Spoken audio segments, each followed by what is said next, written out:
আমরা গত বছর ৯৯তম আমার দাদা পীর হযরত নেকবরসান চিশতির ওরস মোবারক উদযাপন করেছি।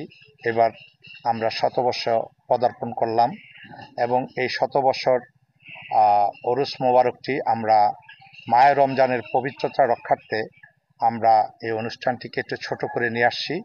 সেটি হলো যে, যেহেতু মাহে রমজান, পাশাপাশি তারাবির নামাজ রয়েছে, এখানে অনেক মানুষ রাতে ইবাদত করেন, যাতে তাদের ইবাদতের কোনো প্রকার ব্যাঘাত সৃষ্টি না হয়, সেই চিন্তা করে আমাদের অনুষ্ঠানটি একেবারে সংক্ষিপ্ত আকারে আমরা উদযাপন করছি। যেহেতু এটি অনেক পুরানো একটি অনুষ্ঠান, আমার দাদা পীরের অনেক ভক্তবৃন্দ রয়েছে যারা আসে আমাদের বাড়িতে, তাদেরকে আমরা কোনোভাবেই ইগনোর করতে পারি না বা তাদেরকে আমরা না করতে পারি না। তো সেই আলোকে আমরা বাদ ফজর থেকে আমরা